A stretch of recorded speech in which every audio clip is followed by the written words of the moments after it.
أشهد أشهد أن لا إله إلا الله وحده لا شريك له وأشهد أن محمدا عبده ورسوله أما بعد فأعوذ بالله من الشيطان الرجيم بسم الله الرحمن الرحيم الحمد لله رب العالمين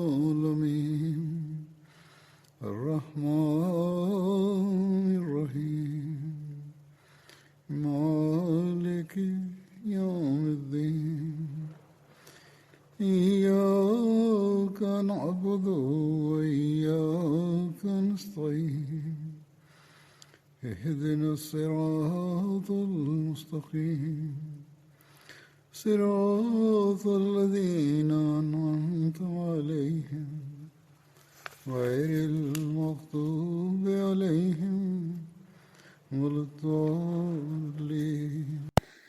Bismillahirrahmanirrahim. Hazreti Halifatul Mesih peti, da Allah bude njegov pomagač, je rekao da će da nastavi da govori o Hazreti Osmanu radijallahu anhu.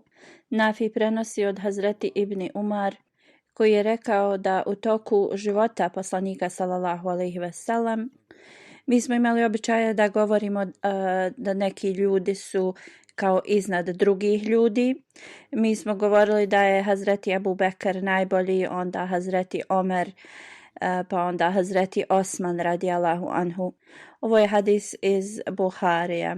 Još jedan hadis iz Buharija se prenosi na sljedeći način. Nafil prenosi od Hazreti Ibn Umara radijallahu anhu da je rekao: bili smo prisutni u vrijeme poslanika sallallahu alejhi ve sellem i nikoga nismo smatrali jednakim Hazreti Ebu Bekru i poslije njega Hazreti Omeru radijallahu anhu, poslije njega Hazreti Osmanu radijallahu anhu.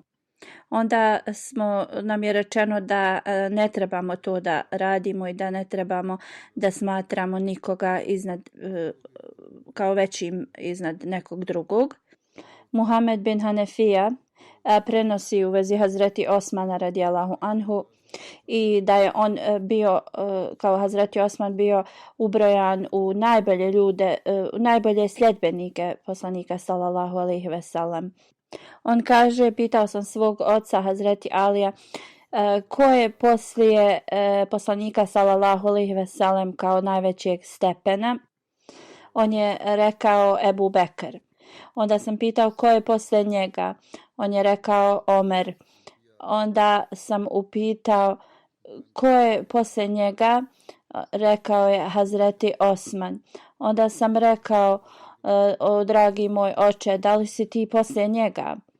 On mi je odgovorio: ja sam običan čovjek među muslimanima. Vezu koju možemo da vidimo kakva je bila između poslanika sallallahu alejhi ve sellem i Hazreti Osmana radijallahu anhu. Jednom poslanik sallallahu alejhi ve sellem je odbio da klanja dženazu nekoj osobi koja je imala nešto protiv Hazreti Osmana radijallahu anhu. Detalji u vezi ovoga su zapisani na sljedeći način. Hazreti Džabir radijallahu anhu prenosi da jednom dženaza je bila i tijelo te osobe je doneseno ispred poslanika sallallahu alejhi ve sellem da mu klanja dženazu, ali poslanik sallallahu alejhi ve sellem nije to uradio. I neko je rekao kao: o Allahov poslaniče, mi nikada nismo bili svjedoci toga da ti ne klanjaš nekom dženazu. Poslanik sallallahu alejhi ve sellem je rekao: ova osoba je imala kao mržnju ili kivnost, tako nešto, kao zlobu protiv Hazreti Osmana radijallahu anhu. I zbog toga uzvišeni Allah prema njemu se ponaša na isti način. u vezi pravednosti Hazreti Osmana radijallahu anhu i kako je on naredio da njegov brat bude kažnjen nakon što je dokazano da je on kriv. Postoji hadis koji prenosi Ubejdullah bin Adi. On prenosi Hazreti Misvar bin Mahrama bin Abdurrahman bin Aswad bin Javud su mi rekli, kao što tebe zaustavlja da kažeš Hazreti Osmanu u vezi njegovog brata Velida. I on kaže, otišao sam kod Hazreti Osmana prije nego što je on otišao na namaz i rekao, ja imam neki zahtjev od tebe i ovo je nešto što će imati koristi za tebe. Hazreti Osman je rekao, o dobri čovječe, o dobri čovječe, da li je to Muammer tebi rekao? Ja vjerujem da je on to ti rekao. Onda je Hazreti Osman rekao, ja se utječem Allahu od tebe. Kad je ovo čuo, ta osoba koja je došla da vidi Hazreti Osmana je otišao i vratio se tim ljudima. Onda je Hazreti Osman otišao kod tog čovjeka i rekao, koji si kao savjet imao koji će biti meni od koristi, kao ova osoba koja je dolazila mu prije. I on kaže, ja sam mu rekao, uzvišeni Allah je poslao Muhameda sallallahu alejhi ve sellem sa istinom i objavio mu je knjigu, to jest časni Kur'an. I ti si također jedan od onih koji su prihvatili Allaha i njegovog poslanika. I ti si 2 puta se migrirao i ti si uvijek pomagao poslanika sallallahu alejhi ve sellem i ti si bio svjedok njegove prakse. Onda sam mu rekao, ljudi imaju dosta kao komentara u vezi Velida. To je bio brat od Hazreti Osmana. Onda je Hazreti Osman rekao, da li si ti bio u vrijeme poslanika sallallahu alejhi ve sellem? Ja sam odgovorio da nisam, ali njegovo znanje me je dostiglo ili učenje je dostiglo do mene i ovo učenje poslanika kao došlo je i do neudate žene koja živi, inače koja izbjegava da izlazi iz svoje kuće. Onda je Hazreti Osman radijallahu anhu rekao da Allah je zaista poslao Muhameda sallallahu alejhi ve sellem sa istinom i ja sam također jedan od onih koji je prihvatio Allaha i njegovog poslanika. I ja vjerujem u sve ono što je donio poslanik sallallahu alejhi ve sellem i učestvovao sam u 2 migracije kao što si ti rekao i bio sam u društvu poslanika sallallahu alejhi ve sellem i dao sam mu zakletvu i tako mi Allaha nikada nisam bio neposlušan prema njemu niti sam ga prevario i Allah je učinio da on premine i onda prema mom mišljenju poslije poslanika sallallahu alejhi ve sellem Ebu Bekr je osoba koja treba da se sluša poput njega i ja sam ga slušao, bio sam mu poslušan. Također sam bio poslušan Hazreti Omeru radijallahu anhu i poslije njega ja sam postao halifa. Da li ja onda nemam isto pravo kao dvojica prije mene halifa?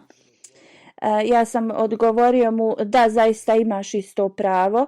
Onda mi je on rekao, onda koje su te stvari koje trebam da budem informisan u vezi?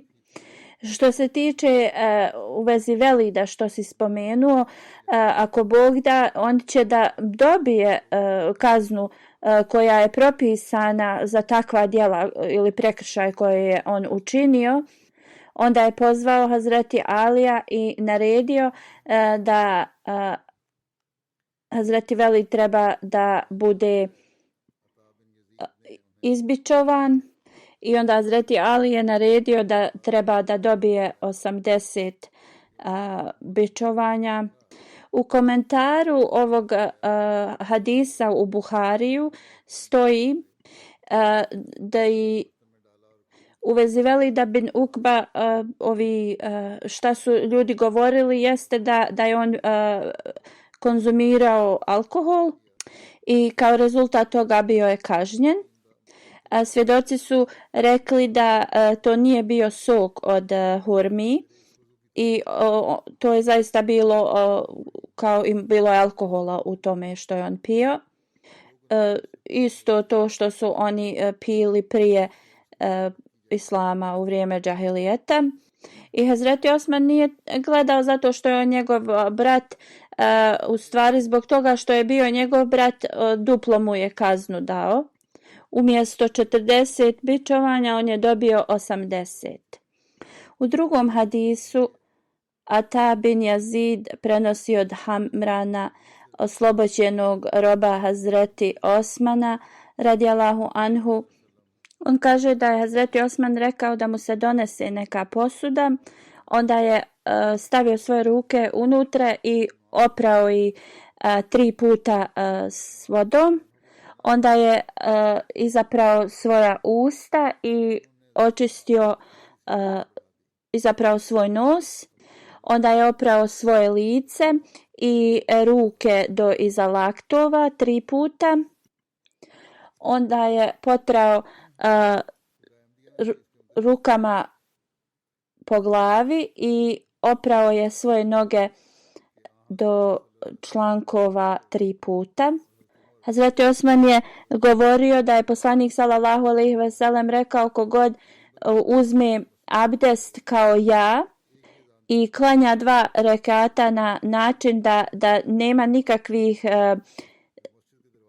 distrakcija ili kao da mu nešto odvrati misli sa tog namaza, onda svi grijesi te osobe će biti oprošteni. Dodatni ezan koji se uči tokom petka je započet u toku vremena Hazreti Osmana radijallahu anhu. Detalji u vezi ovoga su sljedeći. Zuhri prenosi od Said bin Zaid da u toku vremena poslanika sallallahu alejhi ve sellem i u vrijeme Ebu Bekra i Omera radijallahu anhu prvi ezan se u toku džume učio kada imam sjedne na mimber. U vrijeme Hazreti Osmana radijallahu anhu, zato što se populacija muslimana povećala znatno više, naredio je da se još jedan ezan uči sa Zahra, to je neko mjesto na marketu u Medini. Ovo također se spominje u Fika Ahmedija u vezi ovog hadisa, da u vrijeme poslanika sallallahu alejhi ve sellem, Ebu Bekra i Omera radijallahu anhu, jedino jedan ezan se zvao i to u blizini mimbera. Učio se jedan ezan u blizini mimbera i uvijek se učio iznutra džamije. Posle vrijeme Osmana radijallahu anhu drugi ezan se počeo učiti sa Zahra, to je nekakav stijena. I Nimetul Bari, komentar od Sahih Buharija, ispod ovog hadisa je zabilježeno da spominjanje trećeg ezana je uključujući i kamet, kao u ovom hadisu je spomenuto. 2 ezana su učena.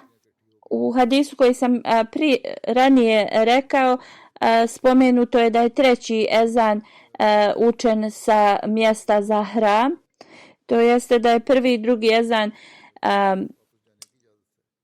učen, ali tekbir je također kao nazvat ezanom. Tako na ovaj način 3 puta se ljudi zovu da klanjaju.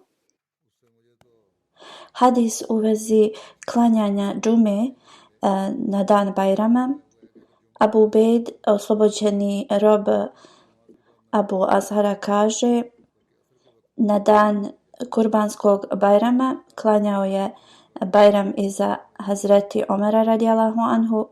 Hazreti Omer je klanjao Bajram namaz i onda je održao hudbu i rekao je: o ljudi, zaista časni poslanik sallallahu alejhi ve sellem je zabranio da se posti na oba dva Bajrama. Prvi Bajram je poslije posta, a drugi Bajram je kada jedete meso od kurbana. Ebu Ubejd kaže da je također klanjao Bajram iza Hazreti Osmana radijallahu anhu. Bajram koji je bio u petak, Hazreti Osman je klanjao Bajram namaz i onda je održao hudbu i onda je rekao: o ljudi, danas je dan kad ste blagoslovljeni sa dva Bajrama i oni koji žive izvan Medine, ako mogu da sačekaju džumu, neka to urade. Ako god želi da se vrati kući, imaju moju dozvolu da odu. U komentaru Fika Ahmedija, za koje ja još nisam našao dokaze koji podržavaju to, u Fika Ahmedija je zabilježeno ako Bajram je na dan u petak, onda džuma ni podne namaz ne trebaju da se klanjaju. Ikindija se klanja u vrijeme ikindije. Također hadis od Ata bin Raba ima da jednom Bajram je bio u petak. Hazreti Abdullah bin Zubeir je rekao: zato što su dva Bajrama na isti dan, klanjat ćemo ih zajedno, to jeste džuma i Bajram namaz.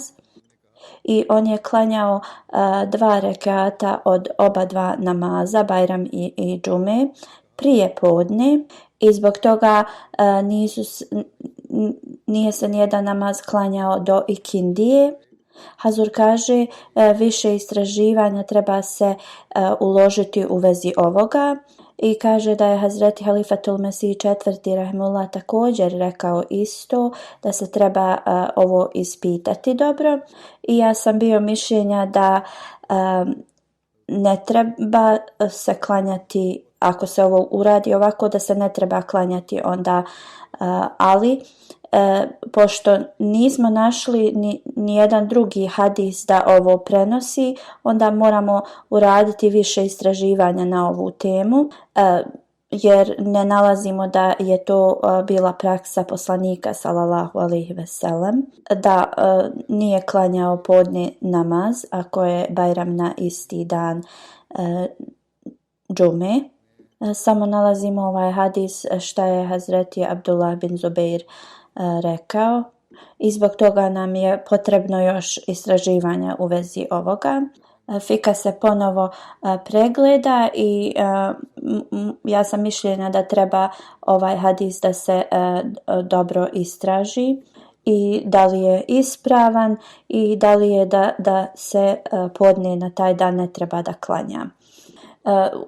Tačno je da džuma se ne mora klanjati, ali da se i podne namaz izostavi. Osim ovog hadisa koji sam naveo, nemamo drugih dokaza. Ne nalazimo znači ništa da je poslanik sallallahu alejhi ve sellem rekao u vezi toga ili Hulefa i Rašidin, tako da treba se ovo da ispita. U vezi kupanja petkom, Hazreti Ebu Hureyre radijallahu anhu prenosi: Hazreti Omer bin Hatab je održao hudbu. Kada je Hazreti Osman bin Afan ušao, skrećući pažnju na njega, Hazreti Omer je rekao: šta je s ljudima, dolaze kasno poslije ezana.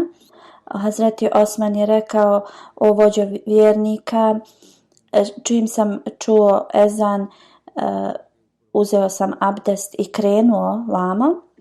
Hazreti Omer mu je rekao, ti si samo uzeo abdest, zar nisi čuo poslanika sallallahu alejhi ve sellem da na petak se mora okupati? Ako naravno ima pristup vodi, onda je podmorajuće da se okupa.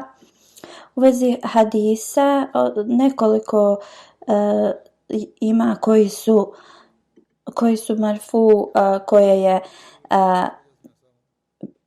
rekao Hazreti Osman, ako uspoređujemo prema drugim ashabima. On je prenio u 146 hadisa, od tih 3 su uključena u Buhari i Muslim, oni su mutafak alejh, i sve cjelokupno 16 hadisa je u ovim prihvaćenim knjigama hadisa. Razlog tome je bio zato što je on bio vrlo oprezan da prenosi riječi poslanika sallallahu alejhi ve sellem. Govorio je to što ga je zaustavilo da prenosi hadise od poslanika sallallahu alejhi ve sellem, jer je smatrao da je njegovo pamćenje slabije od drugih ashaba. To ga je zaustavljalo, jer ako bi nešto prenio da ne prenese detaljno to prema prenošenju drugih ashaba, da njihovo ne bude više, na primjer, ispravnije, i zbog toga je bio vrlo oprezan u prenošenju hadisa. Hazreti Osman radijallahu anhu kaže da ja tvrdim kada je poslanik sallallahu alejhi ve sellem rekao, kogod prenese nešto da sam ja rekao, a to nisam, i pripiše to meni, oni pripremaju mjesto u džehennemu zbog toga. I zbog ovoga bio je vrlo pažljiv da prenosi hadise. Abdurrahman bin Hatib prenosi da nisam vidio nijednog ashaba koji je tako jasno govorio i objašnjavao, ali je bio vrlo oprezan da prenosi hadise. Humran bin Aban prenosi da je jednom Hazreti Osman bin Affan pitao da mu se donose voda da uzme abdest. Izaprao je usta i nos vodom, onda je oprao svoje lice 3 puta, oprao je svoje ruke 3 puta, onda je uradio mes preko glave do ramena. Onda se je nasmijao i pitao je ashabe, zar nećete upitati razlog zbog čega se smijem? Onda su ga upitali, o vođo vjernika, zašto si se nasmijao? Vidio sam poslanika sallallahu alejhi ve sellem na ovom istom mjestu kako je pitao da mu se voda donese, i onda je uzeo abdest i nasmijao se, pa je pitao ashabe, zar me nećete pitati zbog čega sam se nasmijao? Oni su rekli, o Allahov poslaniče, zašto si se nasmijao? Poslanik sallallahu alejhi ve sellem je rekao, kada osoba traži vodu pa opere svoje lice, uzvišeni Allah oprosti sve grijehe njegovog lica. Onda kad operu svoje ruke, isto se desi. Isto kada urade mes glave. A slično je kad operu svoje noge. Halifetul Mesih kaže, ovaj hadis se trebao spomenuti ranije dok je spominjao u vezi abdesta, ali je spomenut ovdje. U vezi brakova Hazreti Osmana i njegove djece prenosi se da se ženio 8 puta i njegovi brakovi su se desili poslije njegovog prihvatanja islama. Imena njegovih supruga su i djece su sljedeća: Hazreti Rukeja, kćerka poslanika sallallahu alejhi ve sellem. S njom je imao Abdullah bin Osman.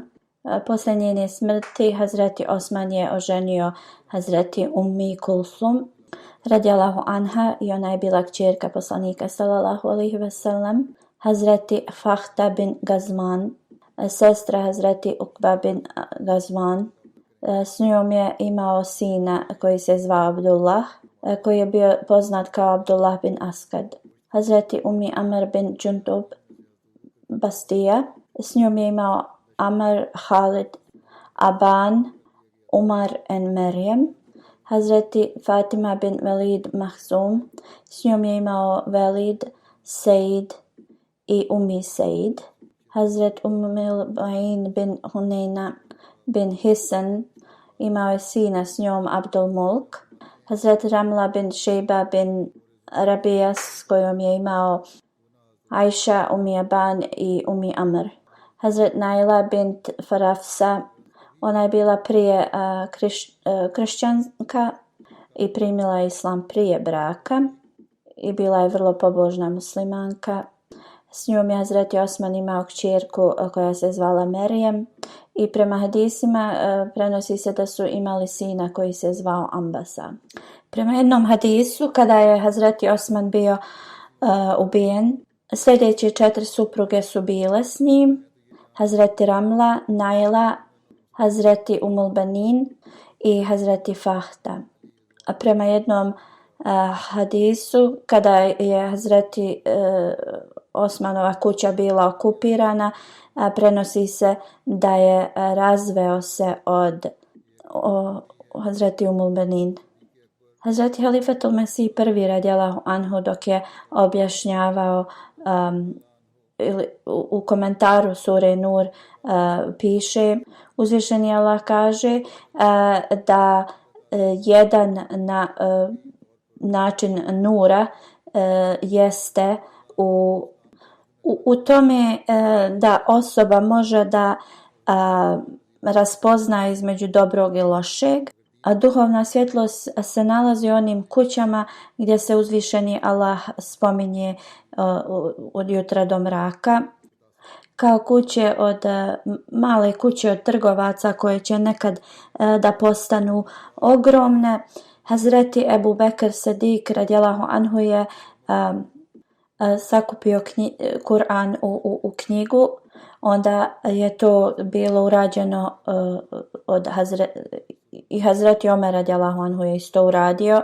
Hazreti Osman radijallahu anhu je bio taj koji je Kur'an poslao u razna mjesta, a Hazreti Ali je to duhovnu moć Kur'ana je proširio i objasnio svijetu.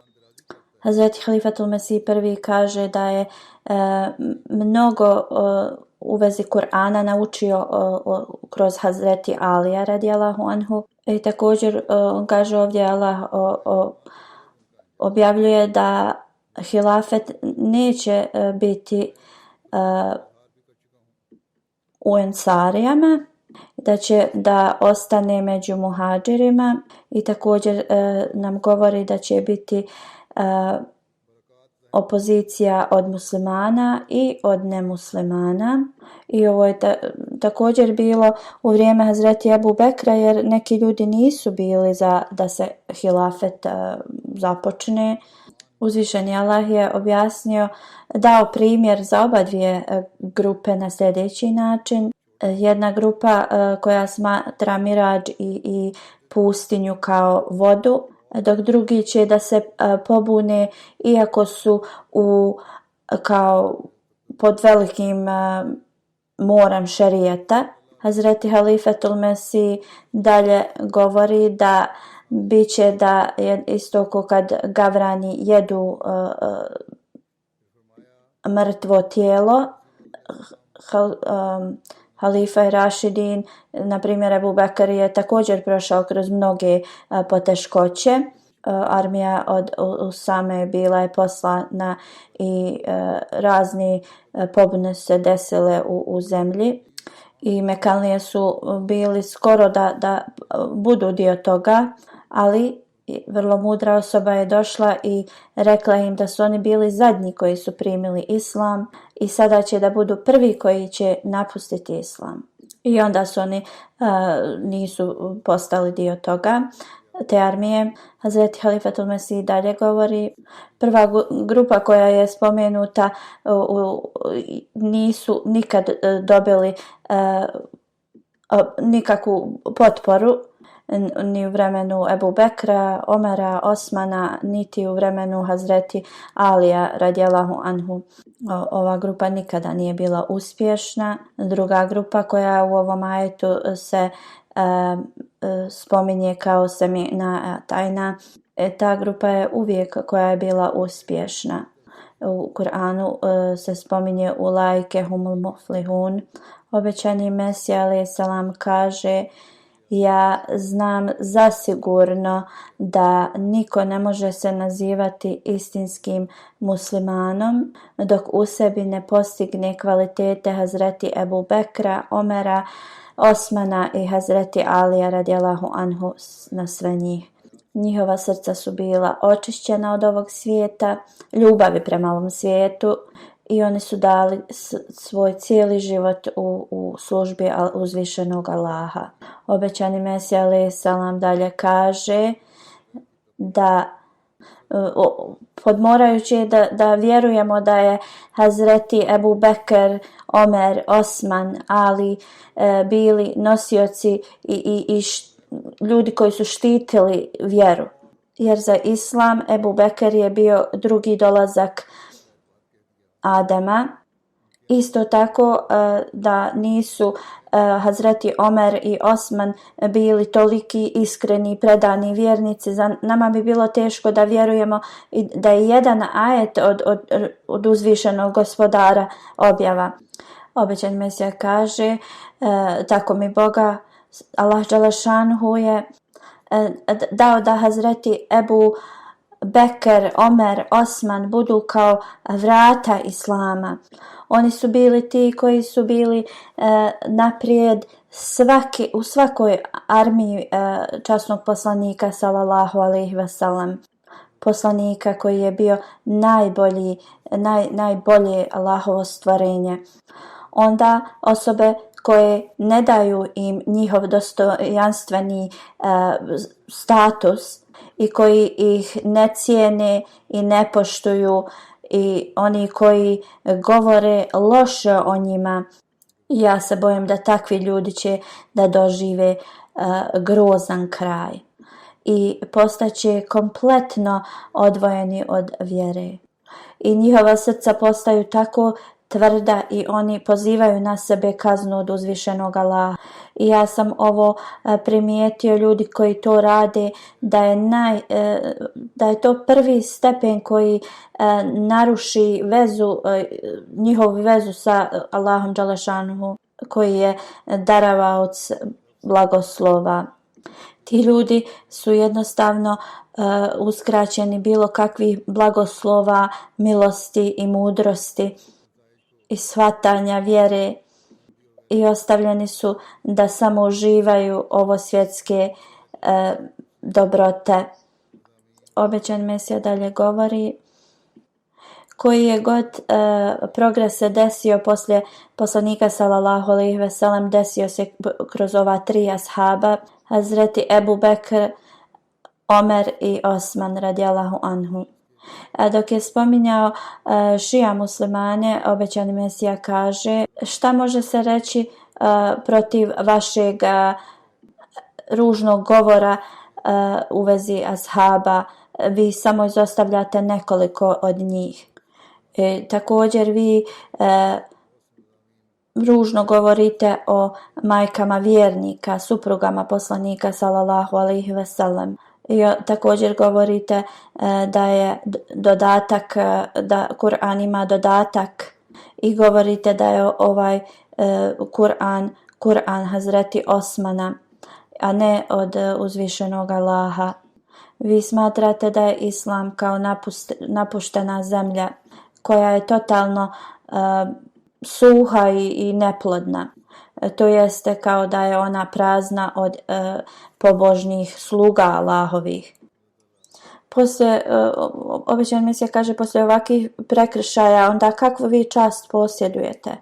Obećan Mesija kaže: Allah mi je podario detaljno znanje u vezi hilafeta, i kao svaki bilo koji učenjak, ja također mogu da u dubinu toga objasnim, a moj gospodar mi je objavio da Sidik, Faruk i Usman, to jest Osman, da Allah bude zadovoljan sa njima svima, su bili pobožni vjernici koji su bili izabrani od uzvišenog Allaha i na njih je bila data posebna milost uzvišenog Allaha. Oni su ostavljali svoja rodna mjesta radi uzvišenog Allaha. Ušli su u svaku borbu. Nisu se ni ustručavali ogromnih vrućina u toku ljeta, niti hladnih noći svake zime. Oni su išli naprijed kao da su bili mladi ljudi. Niti su bili predani svojim vlastitim ljudima, niti drugim. I oni su odustali od svega samo radi zadovoljstva uzvišenog Allaha. Njihova djela su bila tako dobra i sve ovo nas usmjerava na njihovu dobrotu i dobrotu njihovih djela. Nemojte da se samo okrećete prema nekim hadisima ili zapisima koji su puni mržnje i koji su toliko loši za vas. Mnogi ti zapisi su tako loši, koji pozivaju na zlo i lažni kao vjetar koji puše i kada se svjetlica s neba pojavi i ljudi misle da će da bude kiša, a to ne bude. Bojite se Allaha i nemojte da pratite takve zapise. Ovo završava moj govor u vezi Hazreti Osmana radijallahu anhu i sljedeći ja ću da govorim na sljedećoj hudbi u vezi Omera radijallahu anhu. Ali Islam je pripremio novu stranicu za pretragu časnog Kur'ana, časnikuran.io. Ovo je odvojena stranica od Al-Islam stranice i tu možete pretragu da vršite na arapskom, urdu i engleskom jeziku i možete tu da vidite prijevod od Ahmedi muslimana, također ne Ahmedi muslimana imaju usporeda prijevoda, također razni članci u vezi tih ajeta iz Kur'ana možete da nađete i također nastavlja se rad da se ova web stranica da bude još bolja i svi komentari i istrage u vezi kontenta Kur'ana su na njoj. I ovo će da bude spremno do Jalsa Salane 2021. u Velikoj Britaniji, ako Bog da.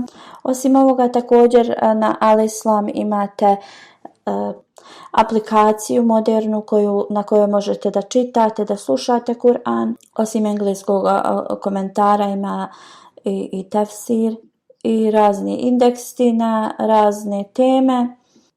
Da uzvišeni Allah podari da ovo bude način da u cijelom svijetu služi za širenje prelijepe poruke časnog Kur'ana i da članovi džamata također ukoriste se od ovoga. Također želim da vas zamolim da se molite za Ahmedi muslimane u Pakistanu, da im Allah olakša i popravi njihovo stanje.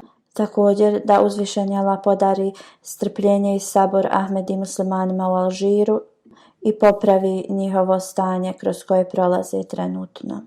Sada ću da spomenem neke detalje od umrlih i klanjat ću njihovu džanazu u odsustvu.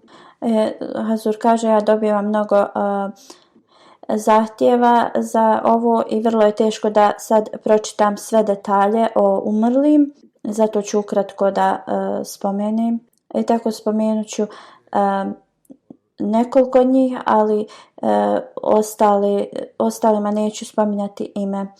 Da uzvišeni Allah podari milost i oprost svima njima. U svakom slučaju, one koje ću spomenuti sada slijede detalje o njima. Prvi je Muhammad Sadiq Durga Rampuri Sahib iz Bangladeša. Preminuo je 14. novembra 2020. u 75. godini na lillahi ve inna ilaihi rađiun.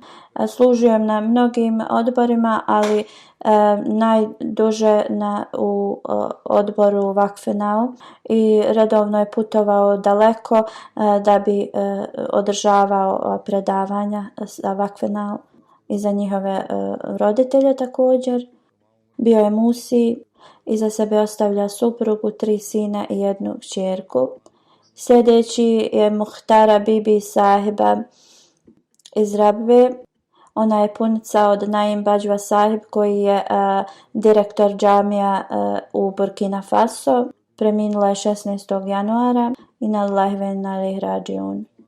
I nekoliko trenutaka prije njene smrti, kada je došla sebi, pitala je sina za njene narukvice gdje su joj i odmah mu je rekla da ode da ih proda. Bile su oko 350.000 rupija i rekla je da to da predsjedniku tako da on može da kupi satelitsku antenu. 1995. godine 2 njenih sinova su umrli u saobraćajnoj nesreći u Njemačkoj. Ona je ovo podnijela sa velikim saborom. Nikada nije govorila o njihovoj nesreći, niti da se na način da se žali u vezi toga. Bila je Musija i ostavlja iza sebe sina, supruga, sina i 3 kćerke. 4 kćerke ostavlja iza sebe, 3 su u Londonu, a 1 u Burkina Faso. Sljedeća dženaza je Manzur Ahmed Shahad Sahib. Preminuo je 17. januara u 82. godini na lillahi ve inna ilaihi rađiun. Njegov otac je bio ashab obećanog Mesija alejhi salama i kada je obećani Mesija putovao u Džejlam radi suda, on je bio s njim. Shahad Sahib se preselio u Karači 1963. godine. On je služio kao kaid u Hodam al-Ahmedija i imao je kao to je rad izvršavao vrlo dobro. Onda je služio kao lokalni predsjednik 1994. On je bio u toj grupi koja je dočekala Halifatul Mesih IV. Rahmullah i također je bio sve uz njega dok se on nije vratio. Preselio se u London 2010. i on je bio volonter u homeopatskoj klinici u Beitul Fatuh. Sljedeća dženaza je od Hamida Ahtar Sahiba koja je preminula 19. januara i na lillahi ve inna ilaihi rađiun. Imala je veliku ljubav prema hilafetu i također je savjetovala svoju djecu da osnuju vezu s hilafetom. Regularna je bila u klanjanju namaza i tahadžud namaza.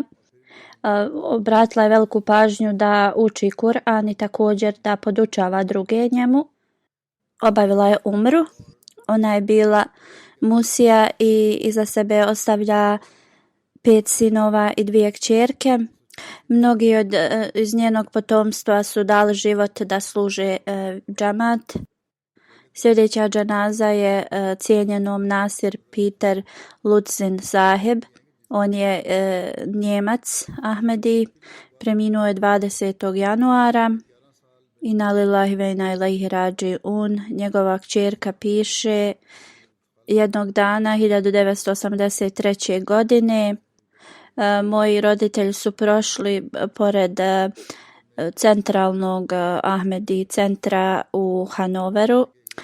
Tu je stajao neki čovjek i imao je sto sa nekim knjigama na njemu. U stvari bile su 2 mladića kod tog stola sa knjigama. Oni su se upoznali s njima i bilo im je rečeno da su ovo omladina iz Ahmedija muslimanske zajednice i tako pitali su i neka pitanja i uzeli su neke knjige od njih. Kad su pročitali te knjige, oni su opet pozvali ovu dvojicu i opet su se sastali s njima. Ovi Ahmedi muslimanci su ih pozvali na večeru. Ona dalje piše, tada je bio mjesec Ramazan, oni su ih pozvali na iftar i moji roditelji su otišli kod njih. On kaže da su ovi Ahmedi, zato što nisu imali gdje da sjede, stavili su novine na pod i postavili su hranu za njih. Ona kaže, mojim roditeljima se hrana svidjela mnogo, ali više taj jednostavni život i način na koji su ovi ljudi se ponašali. Ona kaže, poslije te noći često su se podsjećivali.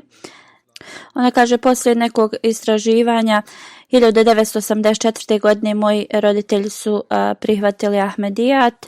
Tada je bio Bajram i cijenjeni Nasir Saheb je otišao u Hamburg sa nekoliko lokalnih ljudi i tu su oni dali svoju zakletvu. Također jednom je održao govor na Jalsa Salani.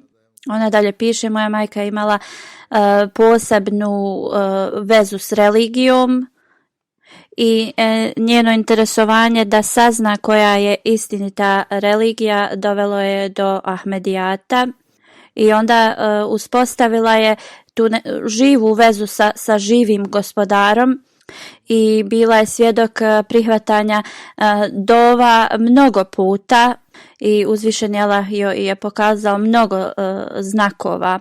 Ona dalje nastavlja, moja majka imala je problem s vidom u jednom oku. 1986. je prisustvovala na Jalsa Salani u Velikoj Britaniji i na jedan put njen vid se poboljšao.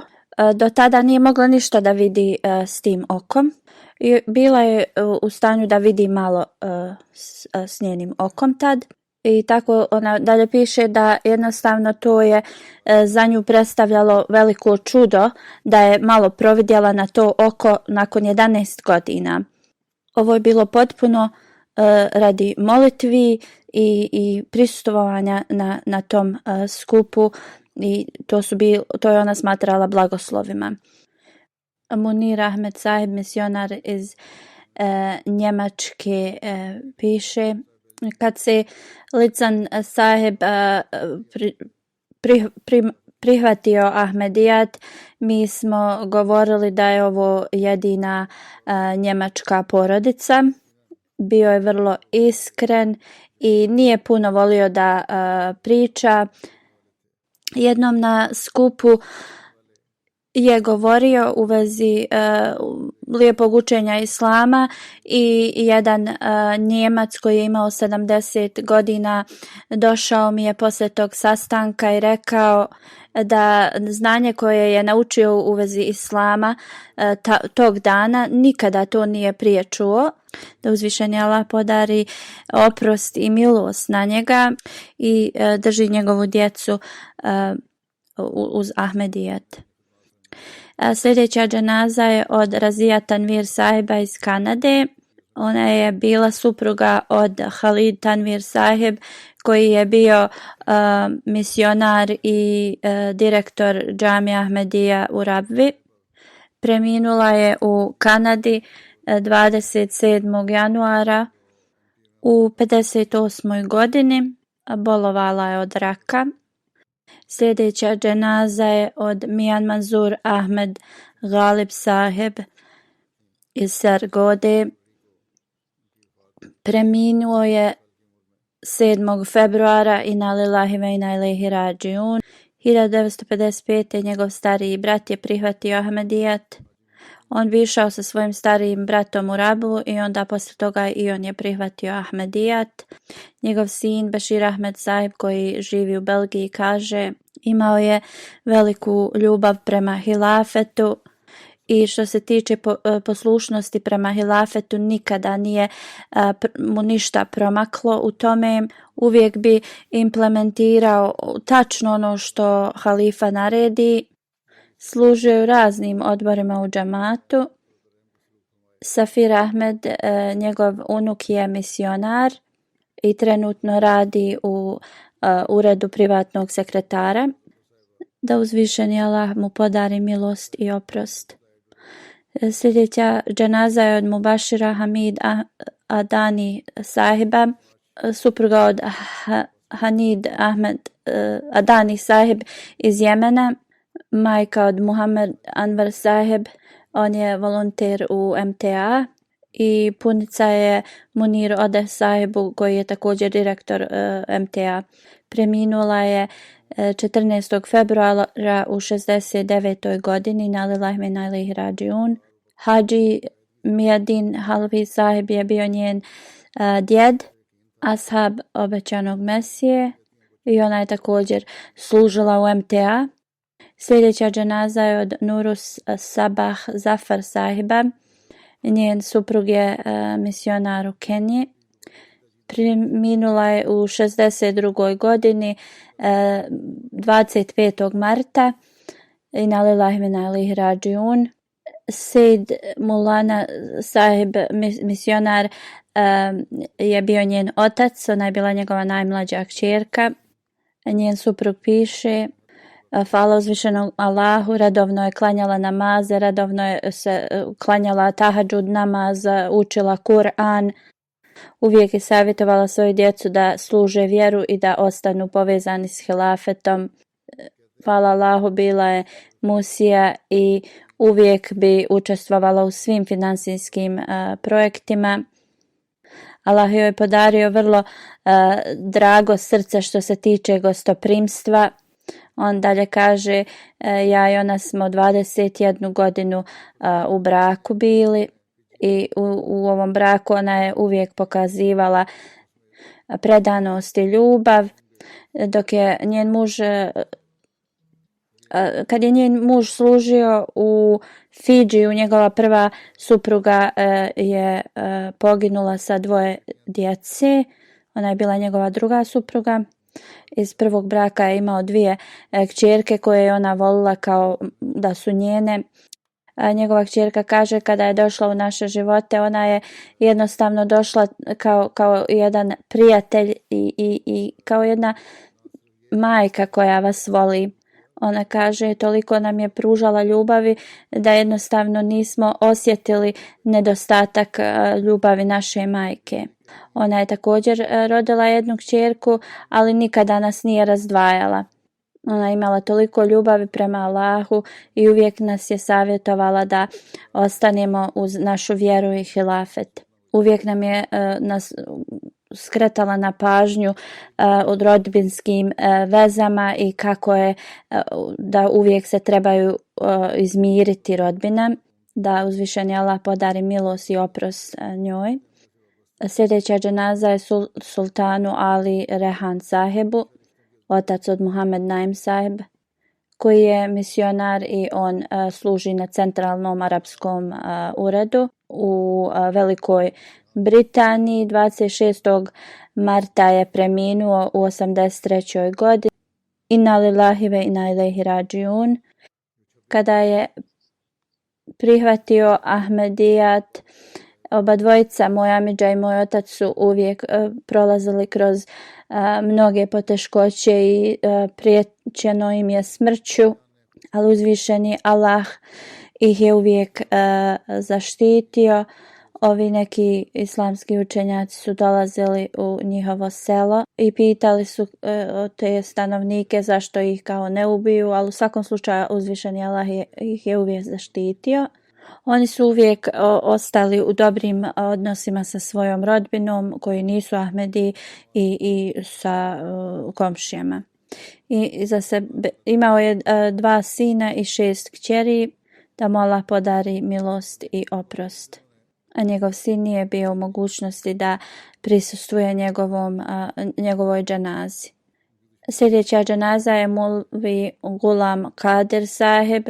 On je dao svoj život u službi džamata i služio je u džamu u Kašmiru. Preminuo je 26. marta u 56. godini, na lillahi ve inna ilaihi rađiun. Ahmedijat je došao u njegovu porodicu preko njegovog djeda. Hvala uzvišenom Allahu, 13 članova ove porodice služe džemat. 34 godine je služio kao misionar. Gdje god bi ga postavili da služi, on bi to izvršavao vrlo radosno, sa velikim predanjem i žarom u tom svojoj službi. Bio je vrlo spretan u govoru o religiji i volio je mnogo da govori o vjeri. Kad bi god prolazio kroz opoziciju, ostao bi vrlo strpljiv i jednostavno sve bi podnosio sa saburom i sa velikom hrabrošću. Iza sebe ostavlja suprugu, 3 sina i 2 kćerke. Njegov sin završava džamija Ahmedija u Kadijanu. Ovo mu je zadnja godina. Da uzvišeni Allah mu podari milost i oprost. Sljedeća dženaza je Mahmuda Begum Sahiba. Preminula je u 85. godini 1. aprila i na lillahi ve inna ilaihi rađiun. Njen djed je bio ashab obećanog Mesije, suprug derviš iz Kadijana. Kad bi god prolazila kroz poteškoće, uvijek bi to sa saborom izdržavala. I kad bi puno gladovali, ona nikada to niko ne bi vidio na njoj. Vrlo je redovna u svojim namazima, čak i pred smrt to joj je bila kao velika briga da klanja namaze na vrijeme.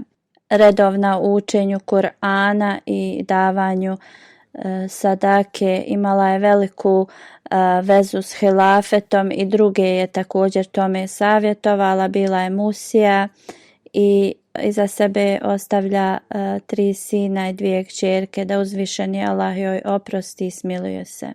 Sljedeća dženaza je od Halid Sadullah Misri Sahib iz Jordana. Preminuo je prije nekoliko dana, u 60 godina je imao. Inna lillahi ve inna ilaihi rađiun. On je bio prvi Ahmedi u svojoj porodici. Bio je vrlo iskrena osoba, redovna u namazima, redovno je davao finansijske žrtvovanje. Bio je vrlo povezan sa zajednicom, vrlo gostoprimjev, dobar prijatelj. Bio je vrlo mirna osoba i nije volio mnogo da priča. Za njega riječ od halife vremena je bila vrlo kao najvažnije. Redovno je gledao MTA, posebno džumu, da mu uzvišeni Allah podari milost i oprost. Sljedeća dženaza je od Muhammed Munir Sahib iz Rabve. Preminuo je 1. aprila u 73. godini, na lillahi ve inna ilaihi rađiun. U 1972. godine je prihvatio Ahmedijat u vrijeme 3. halife, rahmullah. A ostatak njegove porodice nije Ahmedi i prošao je kroz mnoge poteškoće zbog toga, da bi ga oni odvratili od Ahmedijata. 2003. su mu rekli, ako ostavi Ahmedijat, toliko će mu dati novca da i bit će dovoljno i za njegovu svu djecu, ali on je ostao strpljiv i istrajan u Ahmedijatu. Njegova kćerka je udata za misionara koji u Islamabadu, ili za osobu koja je dao život u službi džamata, i u Islamabadu su u Londonu. Iza sebe ostavlja suprugu, sina, Tahir Vakar Sahib, koji je također dao život u službi džamata. Da uzvišeni Allah podari milost i oprost njemu. Bio je vrlo pobožna i iskrena osoba.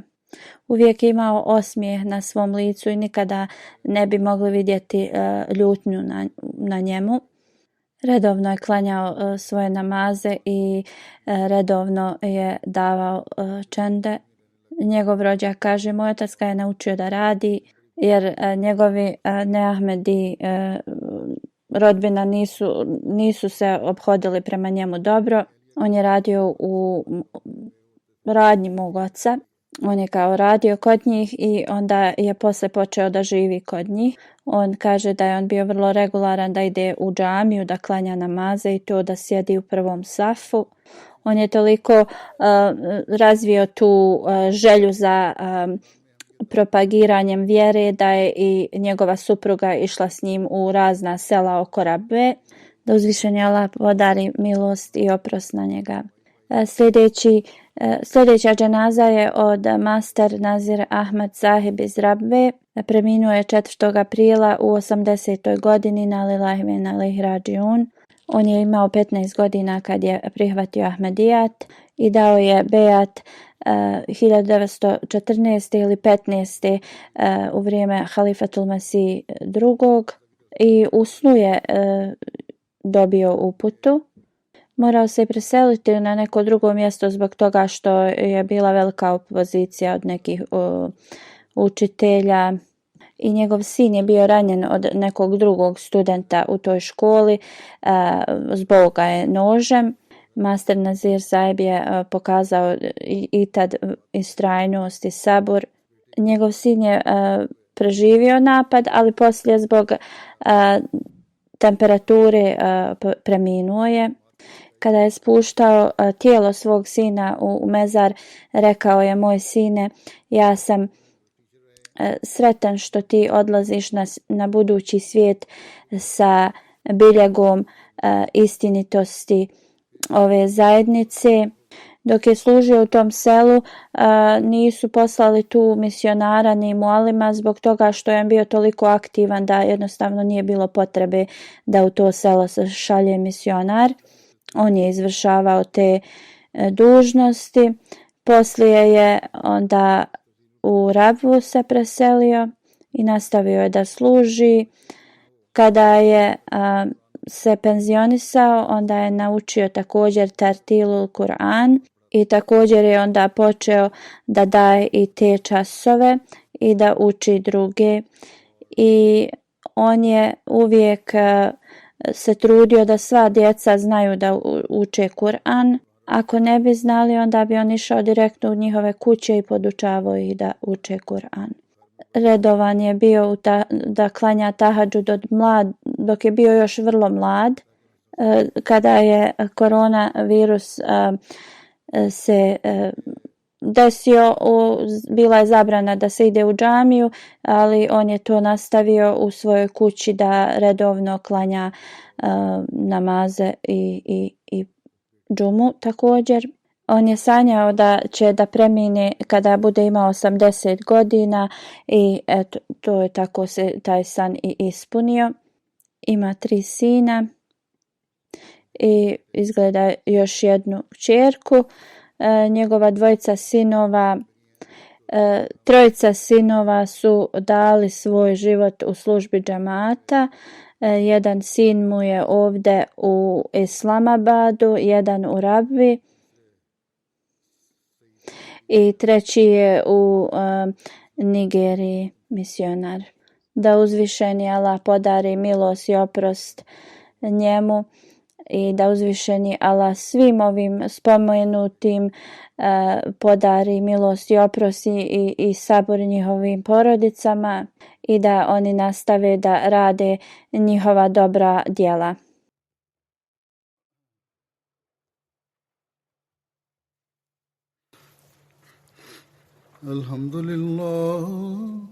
Alhamdulillah, nahmaduhu wa nasta'inuhu wa nastaghfiruh wa nu'minu bihi wa natawakkalu alayhi wa na'udhu billahi min shururi anfusina wa min sayyiati a'malina.